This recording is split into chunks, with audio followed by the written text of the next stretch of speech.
This is KCTV English News. I'm Nick Brontes. Area residents and tourists boarded public transit in Jeju more than 60 million times last year.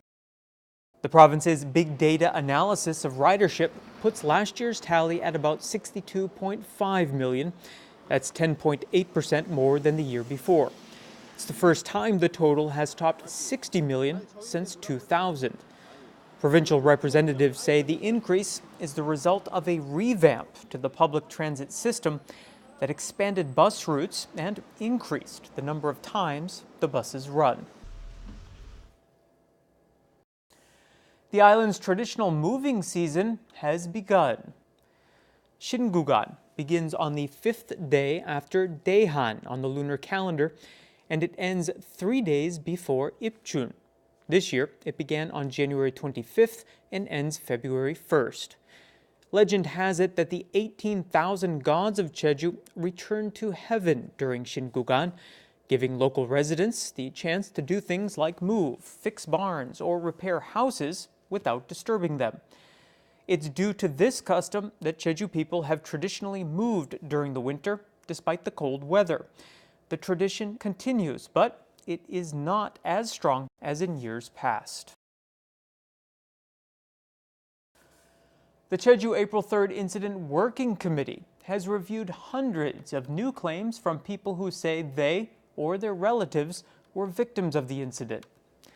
The committee accepted the claims of 26 people as direct victims and 472 people as relatives of victims. The 26 victims include 14 people who have already died, 5 who remain listed as missing, 4 who were disabled during the incident.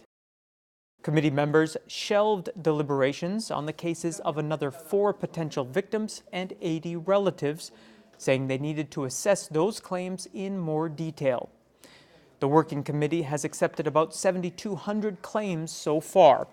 It has passed them on to the April 3rd Incident Central Committee for final decisions.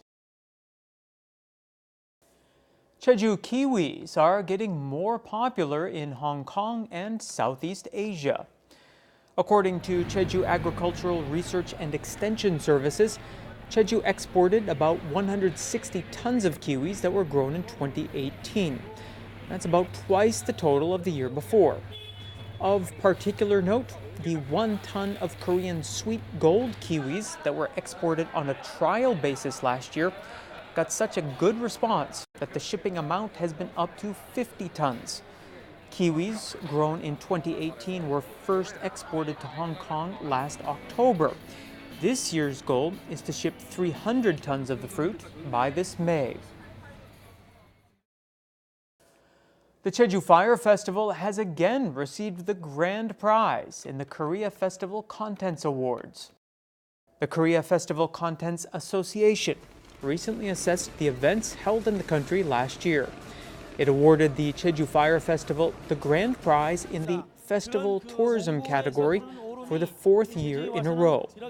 This year's Fire Festival will be held from March 7th to the 10th in Jeju City locations and at Seulbyul Orem in Bongseong-ni, Ewado. The Ministry of Land, Infrastructure and Transport is moving ahead with plans for the island's second airport, even as opponents to the facility say it must stop and listen to their concerns. Mike Laidman reports. The opening presentation for the start of the official second airport construction plans has been given at the Ministry of Land, Infrastructure and Transport in Sejong City, not Jeju. Based on the results of a reinvestigation into the site selection process, the ministry concluded that construction is not unjustified. Detailed responsibilities of the researchers involved in the project were also announced at the closed-door event. They will analyze the economic feasibility of the project as well as review facility arrangement plans. Their underlying mantra for construction is to minimize damage to nature and the natural landscape. They will also seek out ways on how to share responsibilities between the existing airport and new airport. The Ministry of Land, Infrastructure and Transport will be reviewing the concerns of area residents through to June and looking for ways to have them benefit from the project. However, there remains strong opposition to construction from a number of those on Jeju. Most residents who live on or around the proposed site of the second airport and who oppose its creation criticize the closed meeting and urge the ministry to stop drawing up its construction plans. 제주도민을 국민으로 생각한다면 지금이라도 당장 기본계획 중단하고 저희들의 목소리를 귀를 기울여 주시면 감사하겠습니다. The ministry responded that it will not stop drawing up its construction plans, but has suggested its office have an open discussion with the opposition. The ministry will have a second presentation for its new airport construction plans at the end of this month. The opposition is only hoping to have the opportunity to discuss the plans with authorities during this presentation. Mike Laidman, KCTV.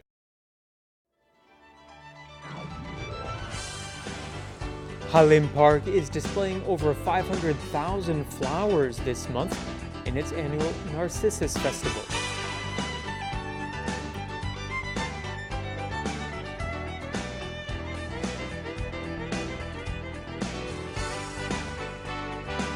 Pick fruit, ride horses, feed farm animals, and more at Hue80 Natural Park's Camellia Festival.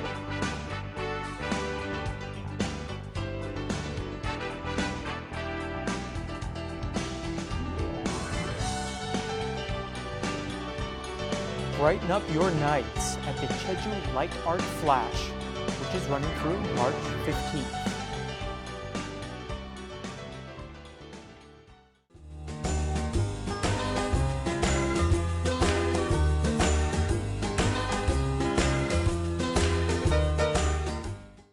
Skies will be clouding over later on Tuesday. For more, here's your forecast.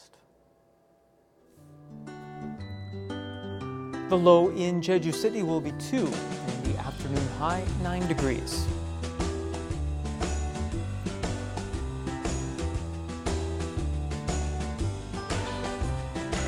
In Seogwipo, temperatures will fall between 3 and a balmy 12.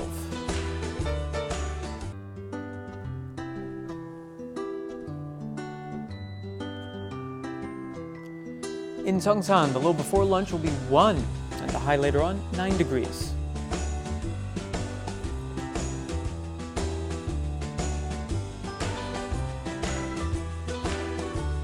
Similar temperatures are expected across the island in Busan.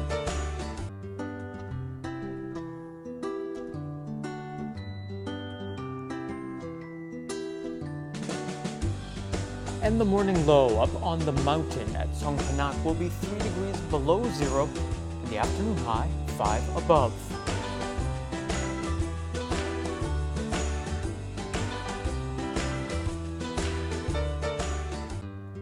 Out on the water, winds will be out of the northwest and north at 7 to 12 meters per second, and seas will be between 1 and 2 meters.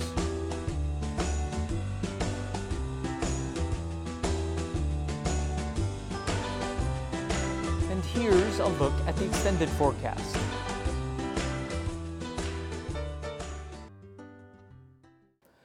That brings us to the end of today's newscast. Thank you for joining me, and I hope you'll tune in next time. Until then, don't forget to find us on YouTube by searching for KCTV E-News Jeju. 시청자 여러분, 고맙습니다.